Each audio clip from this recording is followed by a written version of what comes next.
The number of people killed by tsunami-like flooding in eastern Libya has crossed 6,000. Heavy rainfall on Sunday caused two dams to burst in the city of Derna. A wall of water then descended on coastal towns, washing many people out to sea or burying them in debris and landslides. Aid from Libya's two rival governments has been sent to distribution centers. International search and rescue teams are also now on the ground. The head of the Presidential Council in Tripoli has asked the Prosecutor General to open an investigation into the Derna floods. They want to look into whether there were any mistakes or negligence which led to the collapse of these two dams.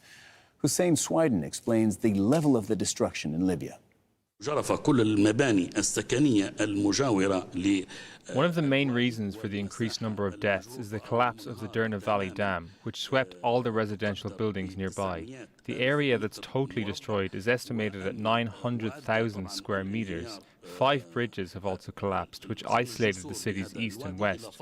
The area that was heavily damaged is estimated to be around 3 million square meters. Satellite images show just how much was lost in the flooding. Take a look. This was Derna on September 2nd, a city of about 80,000 people. There are 4 bridges that cross the Wadi Darna River, including a main one along the waterfront. If you look there, it's circled. Now, the city looks like this. The river, which is dry for most of the year, overflowed and it destroyed an entire section of Derna, both the bridges and the buildings. And silt has spread all across the city. Malik Traina joins us from Tripoli. Malik, what's happening in Derna now? I understand the search for survivors is all but over, so what's the priority now? Like you said, Cyril, I mean, with every passing hour, the chances of pulling out survivors decreases tremendously, and it's starting to look like a recovery operation. So officials tell us that the body count of people dead so far is around 6,000. I spoke to a gentleman in Derna yesterday, and he said more than 2,400 were buried in the city just yesterday in mass graves, and thousands more were swept into the sea and are missing. So officials are expecting the death toll to continue to rise tremendously.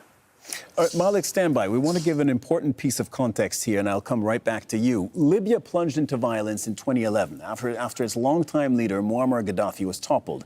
Since then, it's had 2 rival administrations. In the West, there is the UN-recognized government, led by Prime Minister Abdul Hamid Dbeibah in Tripoli. It controls those areas that you see there in blue. Osama Hamad, the Prime Minister in the East, leads a rival administration that's known as the House of Representatives, and that one is backed by the Libyan warlord Khalifa Haftar. The areas in red are under his control. And the rival sides have failed to unify for years. Now, elections were scheduled for December 2021.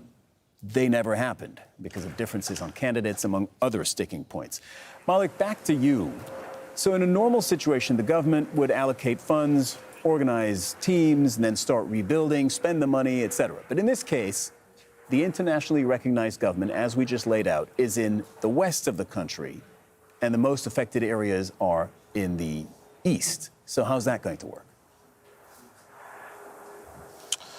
Well, we've just received news that a ministerial delegation, including Bedr al-Toumi, he's the Minister of Local Governance, has arrived in eastern Libya, also the head of the emergency committee appointed here in the west. They've arrived in eastern Libya. They're currently headed to El Bayda and from there to Derna. So they're going to assess the situation. What we're seeing, Cyril, is people coming together. The people of Libya, who have been divided for years, are uniting and trying to do whatever they can to help the people in need in eastern Libya. As far as the governments, I mean, I spoke to the Minister of Transportation yesterday, and he told me, I asked him about the coordination between the rival governments, and he said, right now, it's not about politics. We need to come together as a people to help those in need. Malik Traina reporting from Tripoli. Thank you very much for all of that context.